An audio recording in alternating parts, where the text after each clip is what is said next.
nossos visitantes, desejando boas-vindas aos nossos visitantes nesta manhã. Na sexta-feira à noite,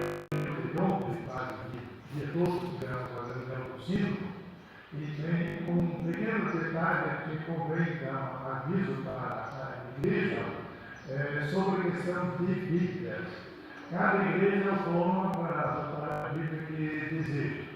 Mas existe uma recomendação do sínodo que se passe a usar a versão NAA, ou seja, a nova versão Almeida atualizada. Então, a gente dá uma avisozinha, se alguém está pensando em comprar uma Bíblia, nós vamos lentamente acabar, então, terminar com a NVI, porque não tem como imprimir mais. E à medida que vai passando, vamos passar também para a nova versão atualizada de Almeida. Tá? Então, só esta pequena recomendação. Ainda o pastor está se recuperando da cirurgia, então hoje amanhã não estará ainda conosco. Tá? Então, quem vai dirigir a palavra é a esposa dele, a Selma, e a outra metade do culto vai ser gasolina para as crianças. Tá? Então, as crianças têm novamente a oportunidade de mostrar que são bem comportativos, tá? Para cobrar depois também o comportamento de papai e mamãe mostrar. Nós somos comportativos, agora vocês ficam quietinhos também para ouvir a nossa mensagem. Tá? Daí, à noite, entretanto, o pastor disse que já está querendo estar conosco, talvez não vai conseguir fazer culto de pé, talvez vai ter que fazer sentado, mas isso também não tem nenhuma dificuldade conosco, a gente sente a dificuldade que a pessoa tem e muitas vezes também a vontade de estar na igreja. Mais uma lembrança, nós vamos ter domingo que vem o batismo e a recepção do casal Kennedy e Mariana e a recepção dos filhos pelo batismo. A gente lembra que eles não vieram da igreja presbiteriana, mas da igreja batista calvinista. Então, tem esse pequeno período de adaptação que precisa passar no curso para poderem ser recebidos pela estadia sobre a questão do batismo. Mas fizeram curso com o pastor e são bem usados na nossa igreja, então vamos recebê-los domingo que vem e também com o batismo das crianças. Desejando então um culto edificante e agradável a todos, passando a palavra para a esposa do pastor.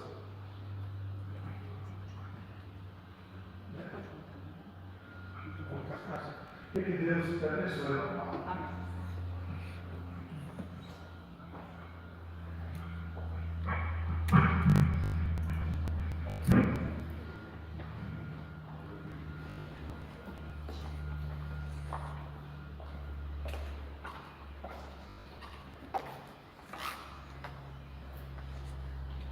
Graça e paz a todos os irmãos presentes e também a todos aqueles que estão nos assistindo pela internet nesta manhã.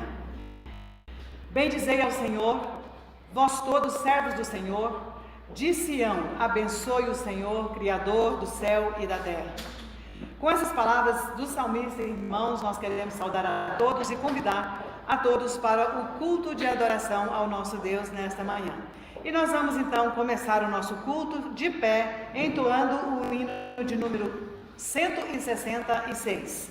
A Deus demos glória.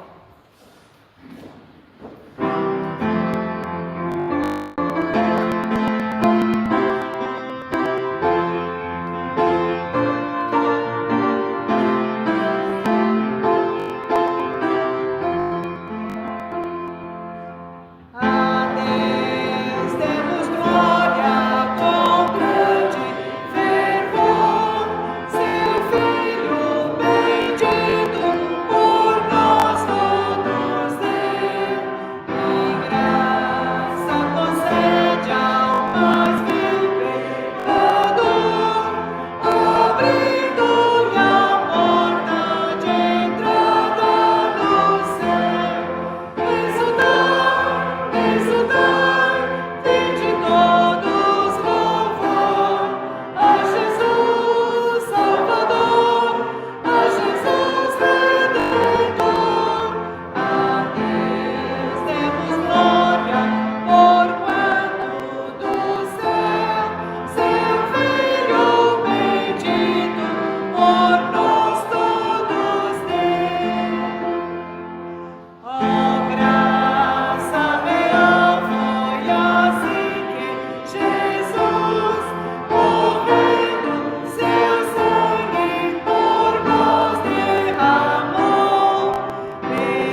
Querido Deus e Pai, nós queremos te agradecer, ó Deus, a bênção de poder estarmos todos aqui, ó Pai, nesta manhã, para louvar e engrandecer o teu nome, ó Deus, pelo Deus maravilhoso, soberano, que o Senhor é, cheio de graça em nossas vidas.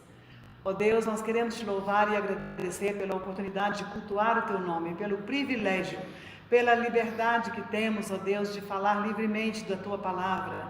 Ó Deus, obrigado, Deus, por isso.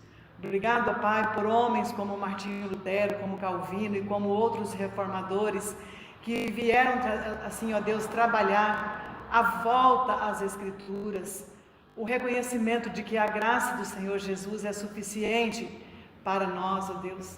Ó Deus, muito obrigado por esse amor tão grande. Ó Deus, e também nós queremos te pedir que o Senhor esteja nos ajudando, nos abençoando, a fim de que nós, ó Deus, também possamos retornar à tua palavra. Ó Deus, a tua igreja precisa urgentemente de uma reforma novamente, ó Deus. Muitas pessoas têm abandonado essa palavra, Deus, e têm seguido a sua vida conforme os seus próprios pensamentos. Ó Deus, que nós possamos voltar às Escrituras, porque a tua palavra é doce como mel, ó Deus, ao nosso paladar, e também nos dá direcionamento para a vida. Assim nos ajude, ó Deus, nos abençoe. Abençoe todas as partes deste culto, abençoa as famílias que estão aqui, as famílias que não puderam vir, ó Deus, porque estão impedidos pela pandemia. Também, ó Deus, quero te pedir, porque muitos estão doentes nos seus leitos de enfermidade, que o Senhor esteja curando conforme a tua graça, Pai, a tua bondade, o teu poder. Assim, ó Deus, que o teu povo seja edificado também com a tua palavra, que será transmitida pela internet. Fica conosco, abençoa as nossas crianças, os nossos jovens, abençoe os casais, as famílias da tua igreja, Deus, o conselho, para que todos tenham, ó Deus, a sabedoria e o desejo ardente no coração de te servir. Abençoe a professora Zuleide, que vai trazer a palavra também para as crianças, que seja de grande edificação para as crianças, ó Deus, que elas aprendam a tua palavra e cresçam nos teus caminhos. Fica conosco, ó Deus, eu oro agradecida no nome do Senhor Jesus. Amém. Podem sentar. Na sequência, nós vamos cantar o hino Não Desanime, que não está no nosso cenário, mas será projetado para que todos possam acompanhar.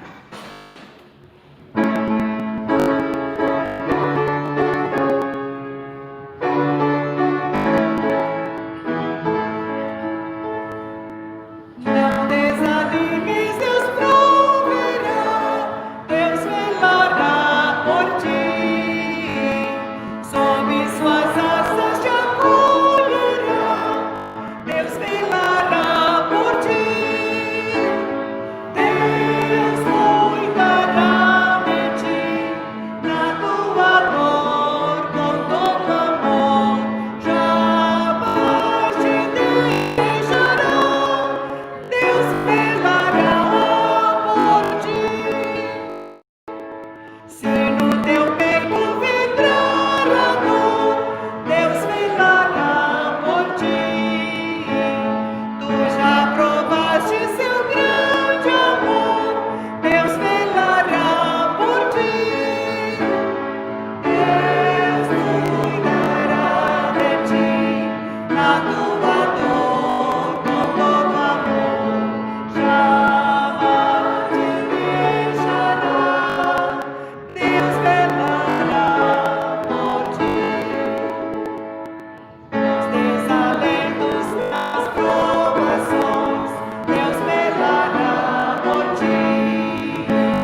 em conjunto o texto que vai ser colocado, é de Ruth, capítulo 2, de 11 a 12. Vamos ler juntos, irmãos? Boaz respondeu: contaram-me tudo o que você tem feito por sua sogra, depois que você perdeu o marido, como deixou seu pai, sua mãe e sua terra natal, para viver com um povo que pouco conhecia. O Senhor lhe retribua o que você tem feito, que você seja ricamente recompensada pelo Senhor, o Deus de Israel, sob cujas asas você veio buscar refúgio. Muito bem, irmãos, nós vamos hoje trabalhar um pouco com esta família de Belém, a família de Noemi. E eu gostaria de falar com os irmãos um pouco sobre o tema esperança. Esperança é uma palavra forte, porque nela está a capacidade da alma de se voltar para Deus e de viver pela fé nas suas promessas. Então, a palavra de Deus, especialmente o salmista, ele tem tantos textos que falam sobre a esperança, e um deles, no Salmo 31, versículo 24, diz o seguinte: sejam fortes e corajosos todos vocês que esperam pelo Senhor. Então, a esperança, ela é uma disciplina, uma determinação para que a gente venha a crer na realidade, no poder de Deus, mesmo que tudo na nossa vida pareça que vai desabar. Que o crente não pode perder essa esperança.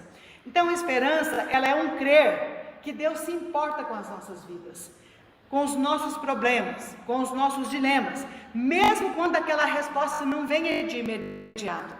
E também que Deus tem um plano maior e melhor para as nossas vidas.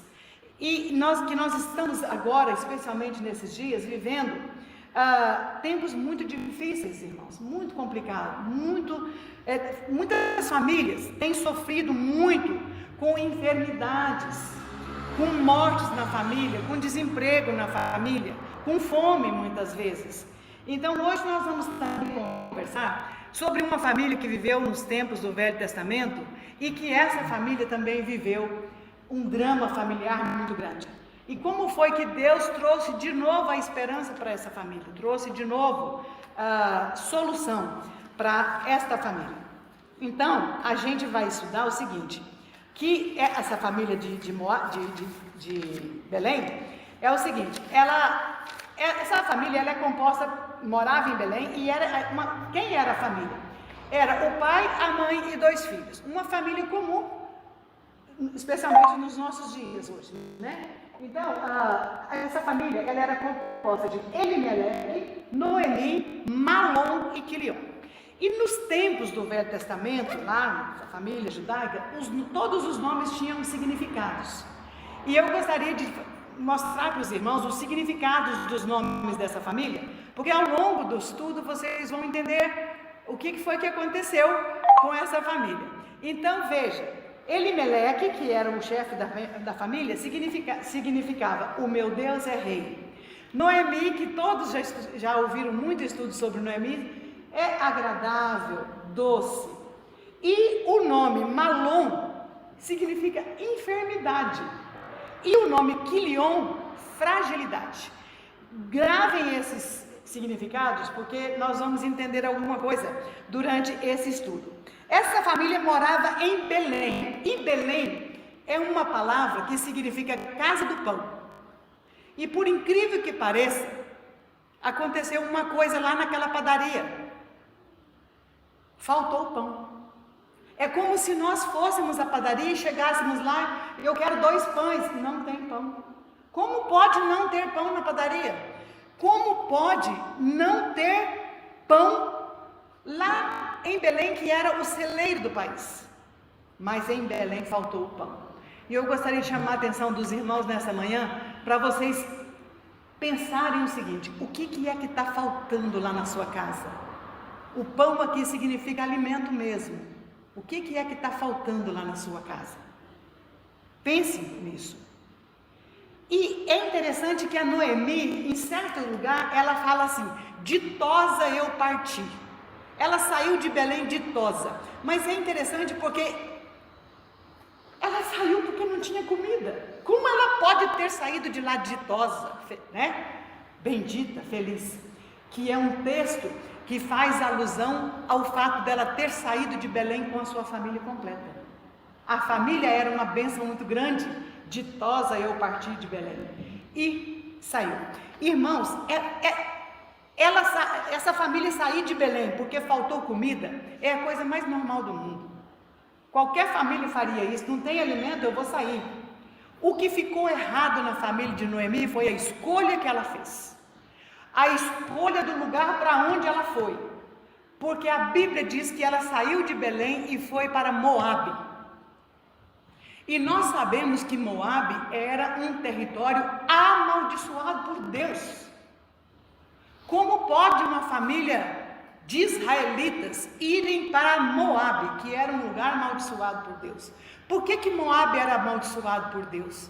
Porque quando os israelitas saíram, né? Quando os israelitas saíram do Egito para ir para a terra prometida, nessa travessia eles tinham que passar por Moabe.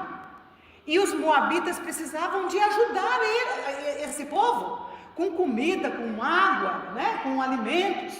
E eles se negaram a fazer isso e, além do mais, ainda amaldiçoaram os israelitas, né? E depois é outra história que a gente não vai falar agora, porque não é o foco do nosso estudo. Mas, então o que Deus fez? Deus amaldiçoou essa cidade até a 10ª geração.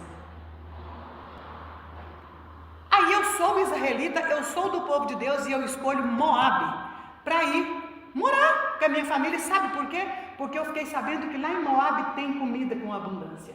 Então é para lá que eu vou com a minha família.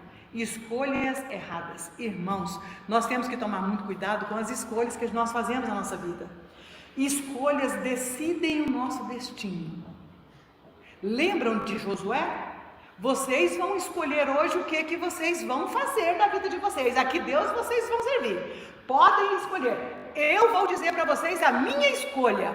Eu e a minha família serviremos ao Senhor. E vocês escolham. Façam a escolha. Então, nós sabemos que Josué foi abençoado por Deus pela escolha que ele fez. Nós temos que tomar muito cuidado com as escolhas que nós fazemos. E para onde nós levamos a nossa família. Toma cuidado que a gente pode levar a nossa família para um lugar que Deus amaldiçoou. Um lugar que não é abençoado por Deus. E aí nós vamos colher as nossas consequências por isso. Então veja, a doce Noemi, né? Então, e o meu Deus é rei, seu marido, chegaram a Moabe, né? Que eu já disse quem era Moabe. E é interessante que eu também gostaria de dizer que essa cidade de Moabe recebeu o nome de Moabe por causa de um filho de Ló. Lembra de Ló? Ló teve esse filho Moabe com uma das suas próprias filhas, a sua filha mais velha. Então Moabe era fruto de um incesto. Então estava tudo errado com aquela cidade, né? Ali naquela cidade eram os descendentes de Ló que moravam ali. Outra razão, porque aquela cidade era amaldiçoada por Deus. Muito bem, uma vez que eles estavam morando em Moabe, é claro que os seus filhos iam se casar por lá. E eles então se casaram com as mulheres moabitas. E o que acontece? A palavra de Deus sempre diz que não há comunhão nenhuma entre a luz e as trevas, entre o povo de Deus e o povo que não é de Deus, né? Mas eles se casaram ali. E a Bíblia diz que então Quilion se casou com uma moabita chamada Orfa, e Malom se casou com uma moabita chamada Ruth. Muito bem, ficaram casados ali uns 10 anos mais ou menos, nada de filhos. Sabe o que significa não ter filho para uma família judaica? Maldição. Maldição. Não ter filho para uma família israelita era maldição. Aconteceu mais, além deles não terem filhos, aconteceu também que durante pouco tempo depois, Elimeleque morre lá em Moabe. Então Noemi fica viúva. também não tem filhos, não tem netos. E daqui a pouco, a enfermidade e a fragilidade morre também. E é muito interessante. Com esses nomes a gente não ia duvidar muito que eles morressem, né? A gente nem entende por que uma mãe vai dar um nome desse, já que naquela época tinha significado os nomes. Mas morre também Malom e Quilion. E agora fica lá naquela cidade as 3 mulheres, né? Noemi, Ruth e Orfa. E a Noemi fica sabendo que voltou a ter pão lá na casa do pão. Agora tem pão lá na padaria. Então ela, bom, meu marido morreu, meus filhos morreram, o que eu estou fazendo aqui? E ela estava só com as suas noras. Então ela tem uma conversa ali com as noras, a Orfa e a Ruth, uma conversa da seguinte forma: eu não vou ter filho de novo na minha idade, eu não tenho marido mesmo, não vou ter filho para que venha casar com vocês futuramente, então eu vou embora para minha terra e vocês fiquem aqui na terra de vocês e constituem família, fiquem por aí, né? E tal. E aí, a palavra de Deus diz que a Orfa fez ali umas conversinhas com a sua sogra, né? Não, eu vou com você e tal, uma conversinha meio mole, mas finalmente ela decide que vai ficar em Moabe.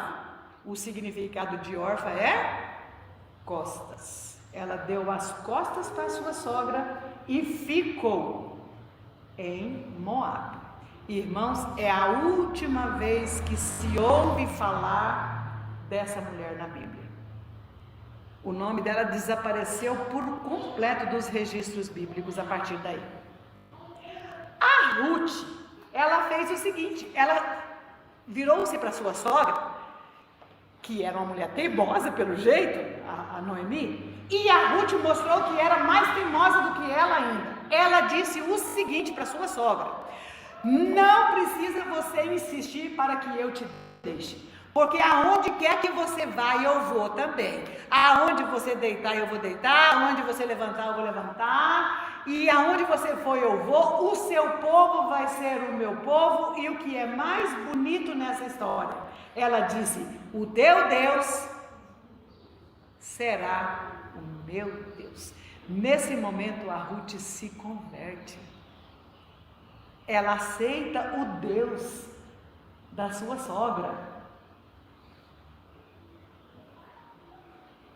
E nós sabemos que com essa conversão, a história da Ruth mudou completamente, porque a Ruth, ela veio a fazer parte da linhagem do Senhor Jesus, que nós vamos descobrir ainda no estudo. Irmãos, agora para Noemi estava faltando o país dela, o povo dela, o marido dela, os filhos dela e os netos. Faltava tudo isso para Noemi. E o que é que a falta pode causar na vida de uma pessoa? A falta, quando faltam as coisas, nós começamos a ficar um povo cheio de lamentação, um povo frustrado, um povo amargurado, e um povo que precisa tomar uma decisão. E mais ou menos por aí foi o que Ruth fez. No versículo 12 e 13, que Noemi fez, aliás, mostrando tanto que ela estava sozinha, amargurada, né, e cheia de lamentação. No 12 e 13 do 1, ela diz assim: e de vocês, porque eu estou velha demais para ter marido, ainda quando eu dissesse, eu vou ter esperança, e ainda essa noite eu tivesse marido e tivesse filhos, vocês iam esperar meus filhos ficarem grandes para casar com eles? Então, não, minhas filhas, por vossa causa, a mim me amarga o ter o Senhor descarregado contra mim a sua mão. A falta também gera uma culpa que nós jogamos em Deus por tudo de errado que acontece na nossa vida. Noemi fez isso. Ela colocou culpa em Deus por toda a desgraça que estava acontecendo na vida dela, sendo que a decisão foi deles. E Deus deixa a gente livre para fazer a nossa escolha. Já pensou se Deus nos obrigasse? Se Deus nos obrigasse, aí que a coisa não ia dar certo mesmo, porque a gente não aceita nada por obrigação. Mas Deus nos deixa escolher. Escolhei hoje a quem vocês vão servir. Então ela se tornou uma pessoa amarga. Do versículo 1, do 12 até o 20, que nós não podemos ler, ela começa a colocar essas culpas em Deus. O Todo-Poderoso me tem feito muito mal. Ela diz bem isso. Foi Deus que me fez o mal. E então a gente vê as frustrações e a amargura e a lamentação na vida dessa mulher. Irmãos, qual desses sentimentos você se identifica quando falta qualquer coisa na sua vida, quando as coisas não saíram de acordo com aquilo que você queria? Você se torna uma pessoa sozinha, azeda, lamentando o tempo todo, frustrada, amarga? Ou você parte para tomar uma decisão na sua vida? A amargura, ela traz para nós uma visão errada de quem é Deus. É como se tudo fosse tarde demais para a gente resolver. Acabou. E na sua vida, o que é tarde demais, irmãos? É reconstruir a sua família? Para muitas pessoas, a reconstrução da família é tarde demais. Porque o que aconteceu lá na minha família não tem mais como mexer. Então, isso é tarde demais para você? Reconstruir a sua família? Retomar a sua vida? A amargura faz com que a gente perca até o sabor da vida. Amargo. A vida fica amarga. E nós tornamos assim pessoas muito difíceis. Ninguém nem quer aproximar de uma pessoa amarga. Porque você fala bom dia e ela já vem com amargura para você. E você fala, nossa, desculpa, e sai.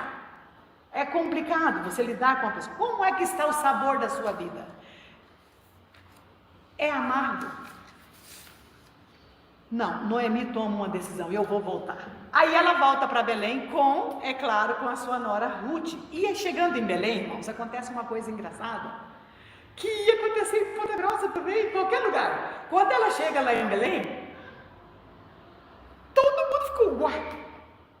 Quer dizer que quando faltou o pão aqui, ela foi embora. Agora nós temos pão, ela volta.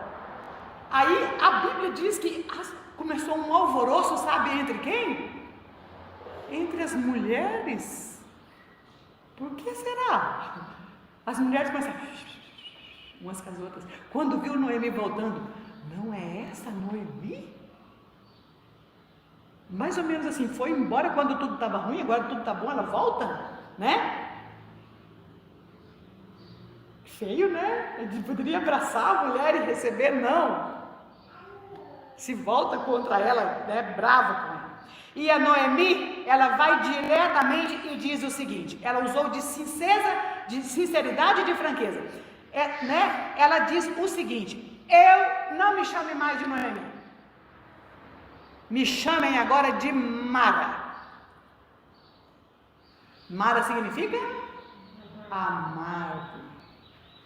Não me chamem mais de doce, me chamem de amarga, porque o Todo-Poderoso me fez muito mal. Colocando culpa em Deus por aquilo que aconteceu na vida dela. A amargura nos leva a acusar o próprio Deus pelas desgraças da nossa vida. Nós já fizemos isso alguma vez, irmãos? Já culpamos Deus pelas coisas erradas que acontecem com a gente? Né? A gente se identifica com Noemi em algum lugar? Era um ser humano normal, como qualquer um de nós. Esse sentimento faz parte da nossa vida.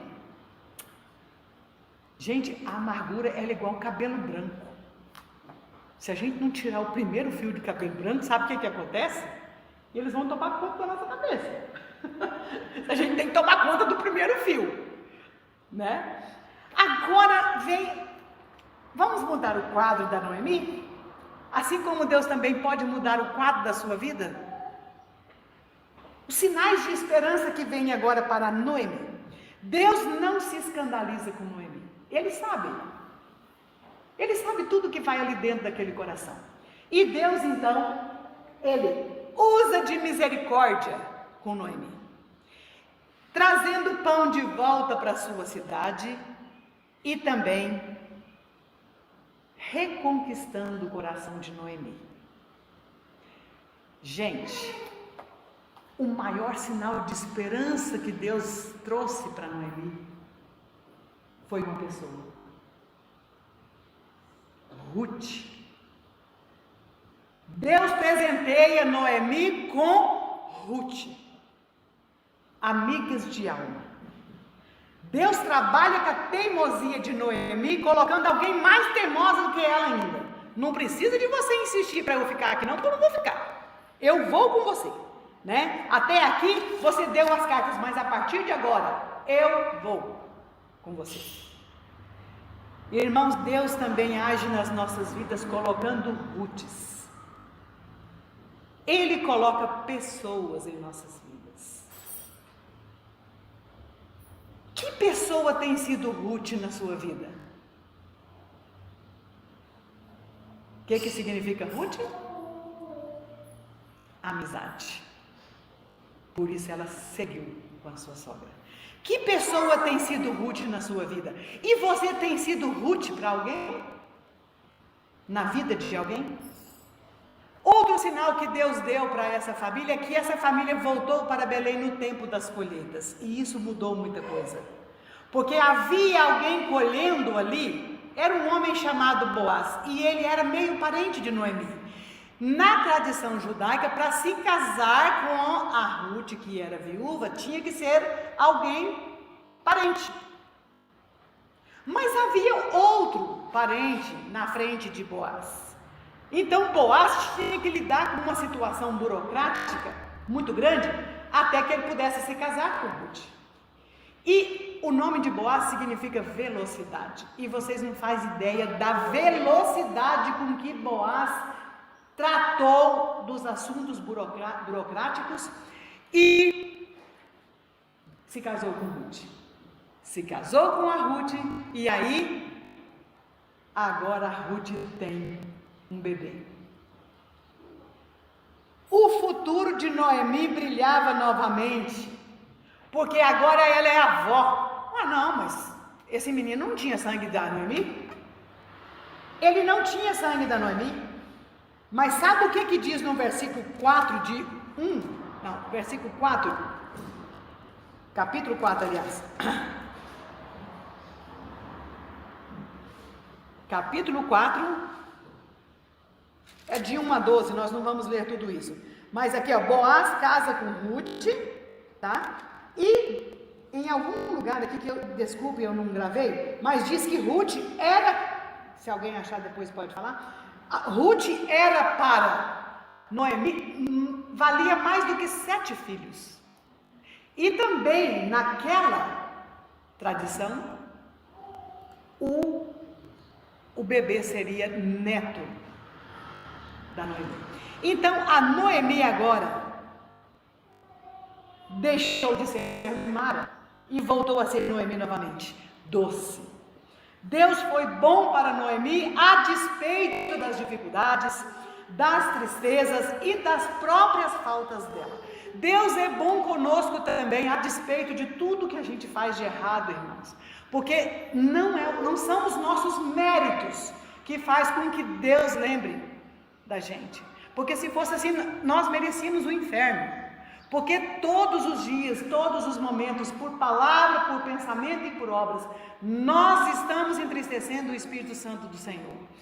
Então, se não fosse a graça do Senhor Jesus e a sua misericórdia conosco, nós estaríamos realmente perdidos. E foi isso que ele fez com Noemi.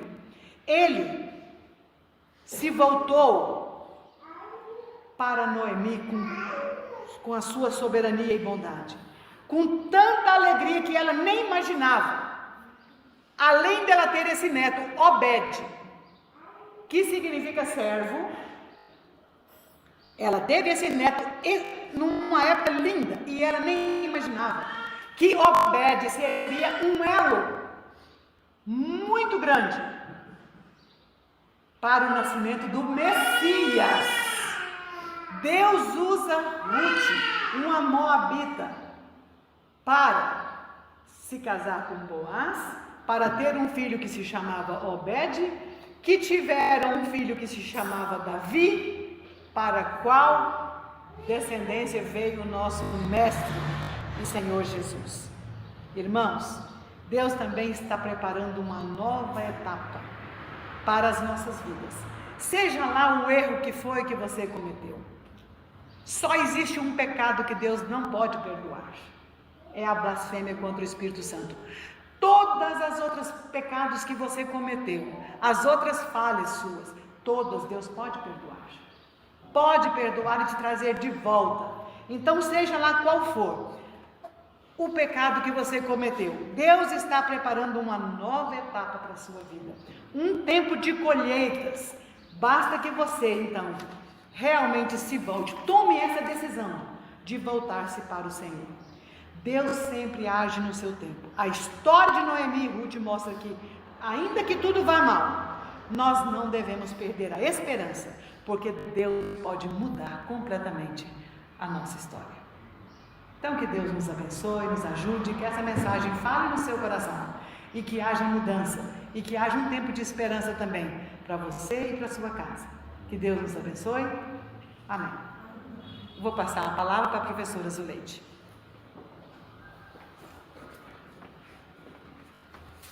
Bom dia a todos vocês, as crianças também. Vamos ver, nós temos algumas crianças diferentes. Opa! Quem? Voltou Gabriel, Renan, André. Muito bem! Estou muito feliz por vocês também. E olha, vocês voltando, vão ter o dobro hoje, né? Tem essa lição daqui e ainda tem lá no YouTube. Até o final de novembro ainda tem as histórias gravadas lá também. Então tem mais um tanto ainda das histórias. E nós vamos então continuar este culto que nós oferecemos ao Senhor Jesus. E eu quero também convidar as crianças que quiserem sentar aqui nesse banco, nesse segundo, não aqui no primeiro, né? Naquele outro lá, ó, lá. Entre naquele espaçozinho ali. Isso. Porque eu estou sem o enfeitezinho aqui na frente, então vocês ficam mais para lá, tá bom? Mas com certeza eu estou muito bem dessa luta, tá? Vamos lá. Nós vamos louvar o Senhor. E para a gente louvar, cantar, eu vou pedir para vocês ficarem em pé, para a gente estar cantando. É bom, muito bom ter Jesus no coração.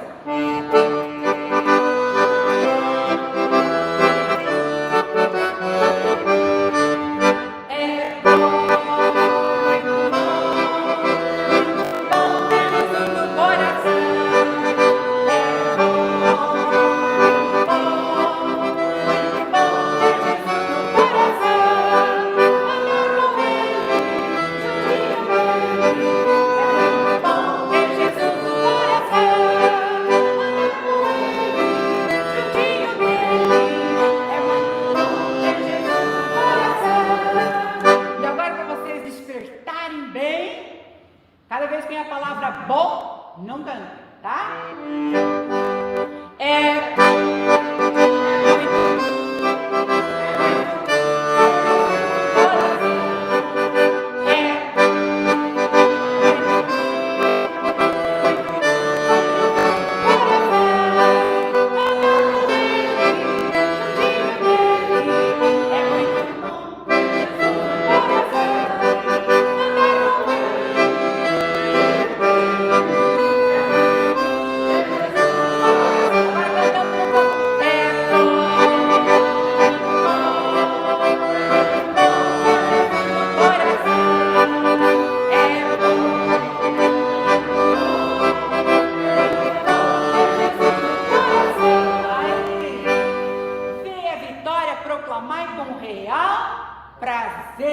Eu sei que vocês já conhecem, as crianças cantam bem forte esse cântico aí, porque essas crianças maiores não estão sabendo, né? Vocês vão estar cantando então.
aqui as pernas também. Crianças, na semana passada, a gente já iniciou uma parte aqui da nossa história, tá? Então, quem não veio na semana passada, nós falamos alguma coisa. E até na mensagem com a Selma, ela falou alguma coisa sobre as decisões, né? Tomar decisão. Eu não acho muito fácil essa questão de tomar decisão. Você tem que decidir na hora. E na hora que decidir, às vezes fica tão atrapalhado que você não sabe mais o que você quer, né? Mas a gente aprendeu esse versículo por meio dos teus preceitos, que são a lei, que é a palavra. Preceito quer dizer isto, lei, a palavra de Deus. Consigo entendimento, quer dizer, eu consigo a sabedoria. Por isso detesto todo o caminho da falsidade. E aí nós colocamos também essa parte aqui, duas coisas muito importantes, crianças, prestem bem atenção. A verdadeira sabedoria. Mas como é que eu vou saber quando ela é verdadeira? Quando ela é certa? Para me entender, só tem uma coisa: conhecer a palavra de Deus. Conhecendo a palavra de Deus, nós vamos ser sábios, nós vamos entender. Capacidade de tomar as decisões certas. E aí tem lá em Provérbios que dizem: elas são como uma verdadeira, uma medalha de honra. Lá em Provérbios diz: elas são como medalha de honra. Capacidade de tomar as decisões certas. Está lá escrito, medalha de honra, se nós tomamos as decisões certas. É isso que a gente viu no nosso versículo, só para a gente recordar. Falamos um pouco sobre Salomão, que ele pediu sabedoria. Ele podia ter pedido um monte de coisa por primeiro, mas ele decidiu pedir a sabedoria, e Deus disse: porque você pediu isso, eu ainda vou dar mais coisas para você, muito mais ainda. Então a gente não precisa mais falar sobre isso, porque nós já tratamos essa parte aqui no domingo passado. E começamos falando alguma coisa sobre um rei. Quem era esse rei que a gente começou a falar? Era, o nome dele? Está aqui? Pode falar mais alto? Josafá. Muito bem. Quem era Josafá? Então nós vamos encontrar essa história na palavra de Deus no Velho Testamento, né? Onde nós vamos ver alguma coisa. Diz assim, que o Senhor estava com Josafá. Então Deus estava com Josafá, porque ele andava nos bons caminhos e ele não adorava imagens. Ele obedecia aos mandamentos de Deus. Era muito diferente do povo do outro lado da fronteira, diz aqui a palavra de Deus, na terra de Israel. E assim, que mais que Deus fez com ele? Diz aqui a palavra de Deus: Josafá era corajoso. Assim o Senhor deu forças para ele, como rei de Judá. Todo o povo de Judá cooperava, pagando os impostos. E aí também ele era muito rico, era muito conhecido. E Josafá era um homem, um rei corajoso em seguir o caminho de Deus. E ainda que fez ele destruiu os altares com os deuses falsos também. Tudo isso era com Josafá. Mais uma partezinha ainda falando. Nossa, crianças, quando eu li essa parte aqui, eu pensei assim, que coisa mesmo aqui. Quando ele diz que o rei fez grandes obras públicas lá também. E olha o que ele tinha. Ele tinha, eu não vou ler todo esse texto, mas ele diz que ele tinha 300 mil soldados de Judá, estavam sob o comando de um general.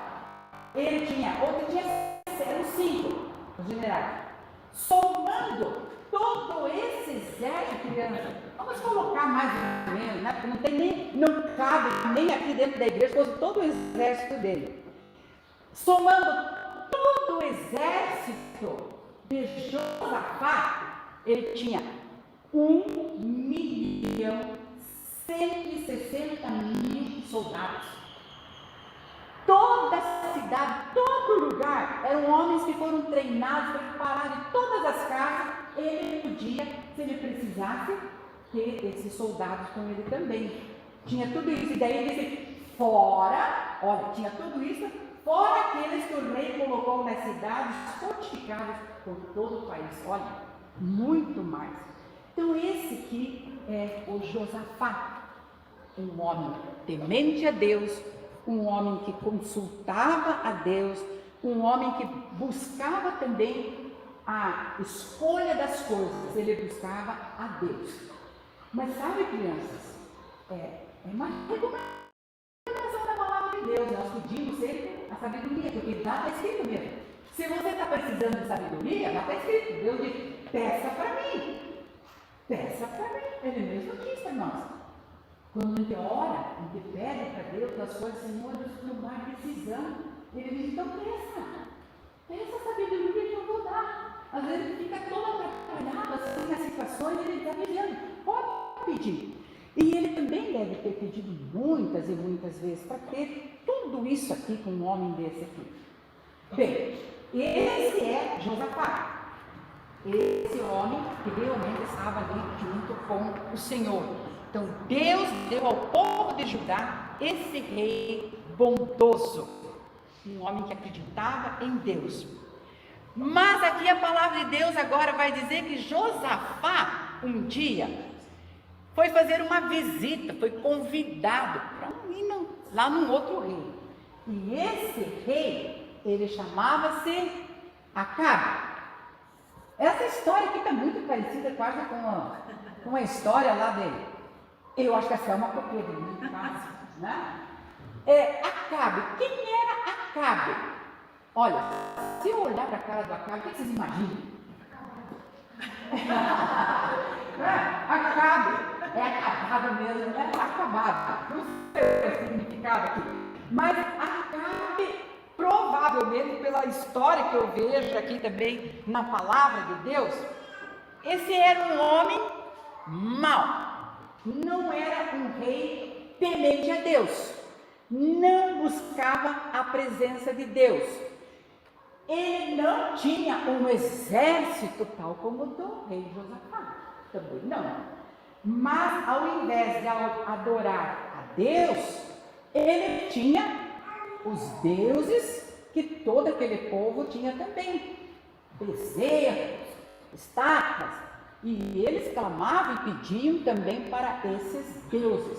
Então era um rei totalmente diferente de Josafá. Bom, a gente também já viu ali até com a Ruth, quando eles saíram lá da terra de Belém, foram lá para Moabe, moraram os moabitas, um povo distante totalmente de Deus, e a palavra de Deus diz, Deus não fala, luz com trevas, não. Aqui está mais ou menos isso daí. Mas Josafá é um homem inteligente, um homem muito conhecido, sabia de todas essas coisas. Mas sabe, crianças, às vezes a gente sabendo de todas essas coisas, muitas vezes a gente faz coisas que não é para fazer. E esse Josafá fica interessado porque ele recebe um convite para ir lá visitar o rei Acabe. Acho que Josafá podia dizer assim, não vou me meter com esse povo, com essa gente aí, não querem saber nada de Deus e tudo mais, né? Mas depois na história, quem vai ver um pouco mais, sabe que ele depois também fez um contrato de casamento do filho dele com uma filha daquela lá. Aí os pais têm que prestar muita atenção com isso também. Quando vem os casamentos, quando vem os namoros, né? Não tem namoradinho. Primeira coisa, quem é ele? Ou senão, quem são os pais dele? E a gente começa, quem é? Ele ama Deus, ele é de Deus, e é o cuidado que os pais têm que ter, viu? Vocês crianças aqui, um dia, quando vocês chegarem a esse ponto, né? O pai e a mãe vão ficar com os olhos desse tamanho. Prestar atenção, porque tem alguns que não querem nem saber das coisas de Deus. E aí é um grande perigo. Muito bem. Então, acontece que agora nós conhecendo aqui já o Josafá e o Acabe, então ele convida Josafá para ir lá no palácio dele, porque ele tem uma conversinha. Ele quer ter uma conversa com Josafá. Mas crianças, ele faz esse convite, mas é um convite interesseiro. Ele faz esse convite porque ele está pensando alguma coisa. O rei Acabe, nós sabemos aqui então que ele não escutava Deus, nem os profetas de Deus, nem queria saber desse tipo de coisa, né? Ele até odiava, que nós vamos ver aqui na palavra de Deus, e a palavra de Deus diz que o rei Acabe foi o pior rei do que qualquer outro rei que tinha lá. Construiu templo, altar para o Deus de Baal também, e outras imagens lá. Então o rei Acabe parecia muito contente então em receber a visita do rei Josafá. Nosso rei Josafá aceitou o meu convite. Ele estava feliz e ele logo ordenou aos seus servos, seus ajudantes, preparar um jantar especial para receber o rei Josafá. Mas sabem por que ele queria o rei Josafá? Simplesmente para oferecer um jantar? Gastar um dinheirão num jantar? Era só isso que ele queria? Qual era a intenção do rei Acabe? Esse rei era um rei interesseiro. Ele estava interessado em alguma coisa para o rei Josafá. E aí fez um convite. E o rei Josafá até gostou. Puxa, não, vamos lá, não tem problema nenhum. Me convidando. Lembra que eu falei no domingo passado? Às vezes vocês vão na casa dos amigos e dizem: por que você gosta tanto de ir na casa daquele amigo? Aí geralmente vem assim: porque ele tem um vídeo dele muito bacana. Porque ele tem isso, ele tem aquilo. Então são interesses, né? Interesses. E o rei Acabe era interesseiro. Como ele estava precisando de ajuda, ele tratou de agradar o rei Josafá. Ele sabia que o rei tinha um exército enorme, bem treinado. E o rei Acabe queria tomar uma cidade que pertencia a um inimigo seu. Ele queria fazer o ataque, destruir aquela cidade. Só que ele pensou assim: mas o meu exército é muito pequeno, não vai dar conta disso. Por isso ele sabia que o rei Josafá tinha aquele exército enorme. Então o interesse dele era esse, de conseguir a ajuda do rei Josafá com o exército dele. E aí diz aqui a palavra que o rei Acabe queria tomar o que pertencia ao inimigo seu. A cidade era toda cercada em altos muros, fechadas por grandes portões. E Acabe então percebia que o seu exército não tinha condições para enfrentar. Mas Josafá poderia tranquilamente vencê-los, pois ele tinha o exército muito forte. Ora, é claro que o rei Acabe não consultou a Deus sobre o que ele devia fazer nesse ataque. Simplesmente ele consultou os seus chefes, ou a palavra deles. Logo ele também consultou ali aqueles que eram também os seus profetas. Até ele tinha os seus profetas, a Bíblia mesmo diz. Ele mandou chamar os seus profetas. Lá não diz assim, ele mandou chamar os profetas de Deus. E nós vemos muitas vezes as pessoas que estão citadas na Bíblia que dizem: vou consultar o profeta de Deus. Profeta Eliseu, Elias. Lembra todas as histórias que vocês já ouviram? Vou consultar um profeta de Deus. Mas o rei Acabe, ele consultava os seus profetas. Ele tinha uns 400 profetas. E quando ele queria decidir alguma coisa, ele chamava todos aqueles profetas. E aí então esses profetas, não eram de Deus mesmo. Eles tinham um interesse muito diferente. Eles sempre profetizavam, eles sempre falavam aquilo que o rei queria ouvir. Eles queriam fazer a vontade do rei, aquilo que o rei desejava. Eles então diziam: realmente, é bem isso que o Senhor vai fazer. Ficava fazendo esse tipo de coisa. Aí o rei Josafá vai lá também. Nós vamos ver aqui os dois, talvez ali conversando, mas Josafá até aqui ainda ele não sabia direito o que é que, na verdade, ele queria. Ele pensou que era um militar só, né? Mas agora ele vem, aí ele começa a contar. Meu amigo, é o seguinte, eu quero tomar aquela cidade, assim. Então, eu convidei você aqui para a gente conversar sobre isso, para você me ajudar com o seu exército. E eu gostaria de uma resposta sua. O que é que você acha? Ele disse assim. Ele estava lá convencendo ele. Claro que ele queria ajuda. E ele disse assim para Josafá. Logo ele perguntou para Josafá: você irá comigo nesta luta? Mas com o exército do Josafá, não precisava nem levar todo o exército. Ele podia levar menos da metade, que ele iria vencer tudo aquilo.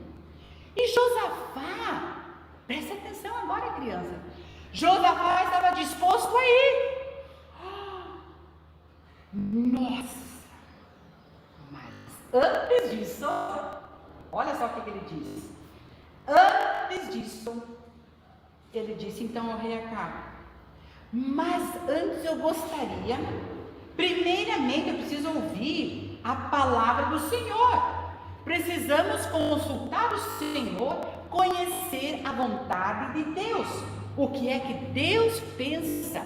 O que Deus quer que a gente faça?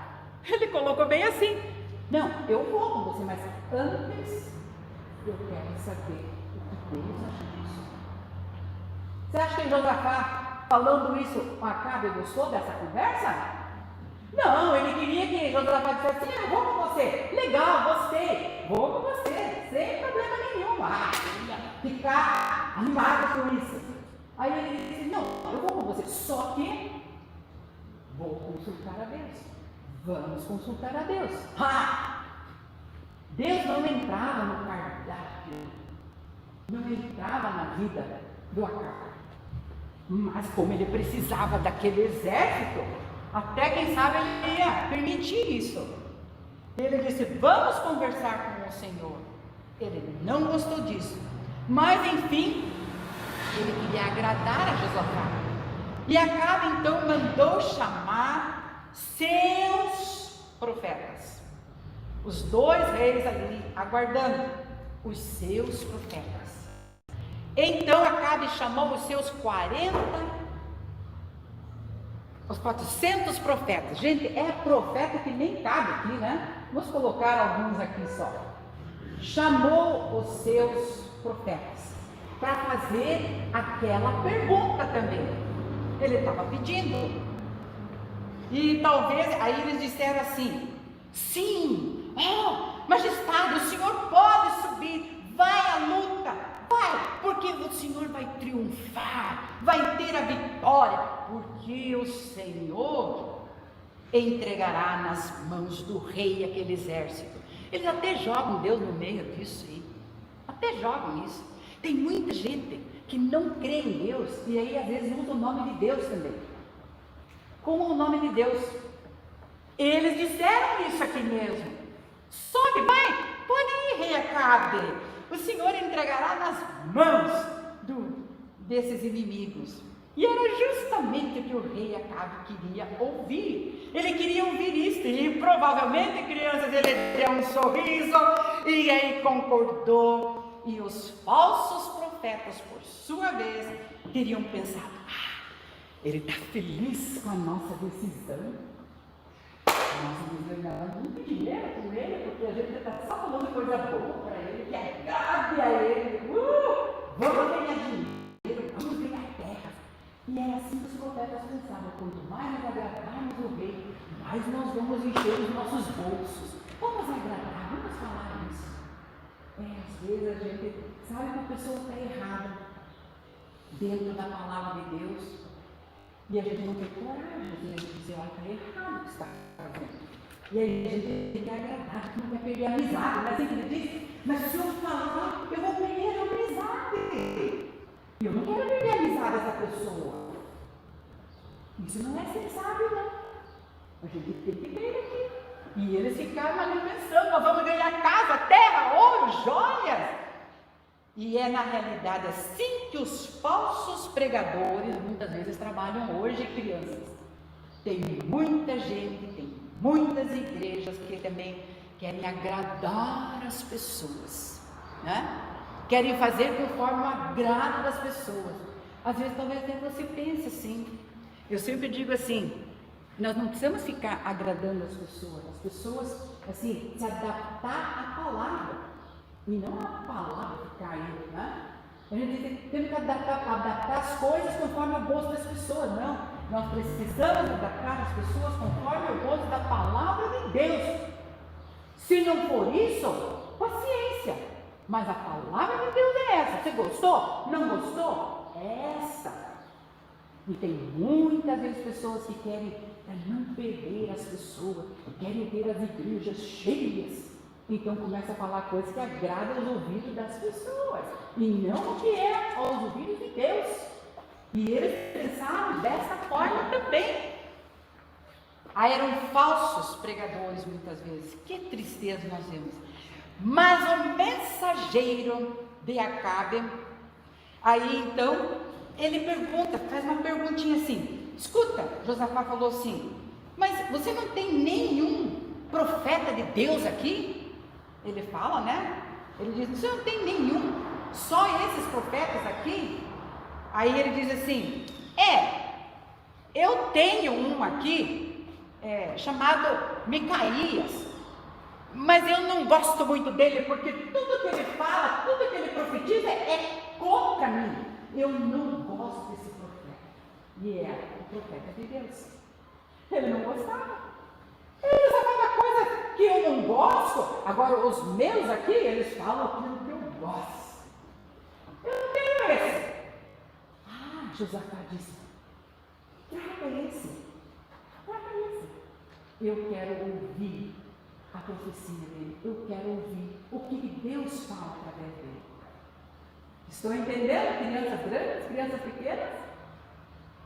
Tem coisa que você ouve a Bíblia se dá? Coceira no bicho. Ou ouve um sermão. Não você que o pastor falou. Não é que você não gostou do que o pastor falou. Você não gostou da palavra. Coceira no nosso vida, meu Deus. E aí ele pede, eu quero. Mas ele não esperava isso. Ele não esperava isso. Quem são então os falsos profetas? Quem são essas pessoas? E a gente vai vendo aqui que a palavra de Deus diz assim, que até Josafá percebeu que eles eram falsos, que aqueles profetas eram falsos. E daí ele vem perguntando, você não tem nenhum profeta de Deus? Ele diz, tem o Micaías, mas eu não gosto dele. Mas ele disse, mas eu quero que você chame ele. Tá bem, então. Chama o Micaías aqui. Era isso que Josafá queria. E quando esse servo chamaram ele, o Micaías logo estava chegando ali, já queria ir falar. Ele segurou lá, vamos imaginar um corredor lá. E ele disse assim, olha, o rei está chamando você lá, mas eu vou te avisar uma coisa. Todo mundo já está dizendo que é para o rei ir à guerra, que é para ele ir à luta. Presta bem atenção, Micaías.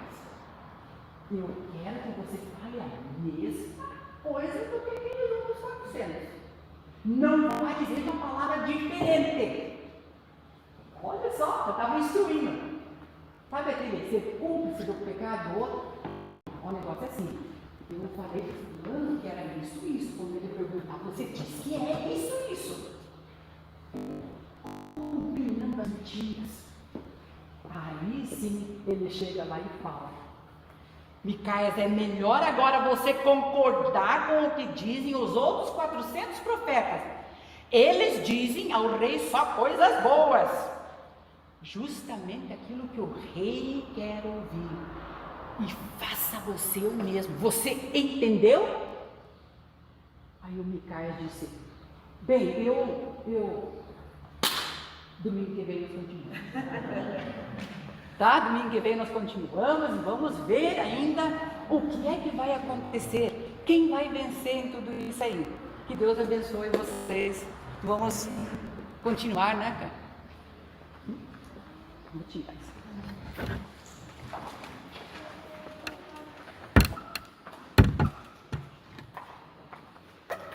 Nós vamos agora dar, nesse momento, a oportunidade para o recolhimento dos dízimos, das ofertas.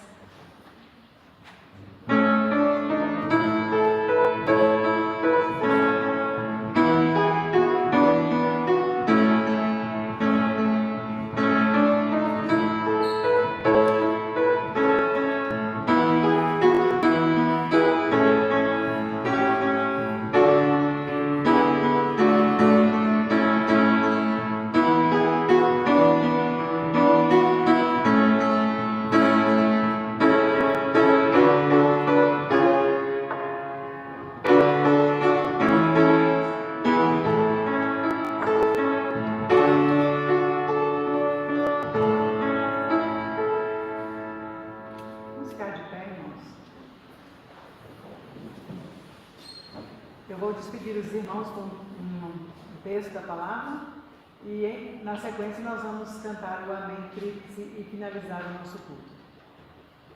E o Deus da esperança vos encha de todo gozo e paz no vosso crer, para que sejais ricos de esperança no poder do Espírito Santo.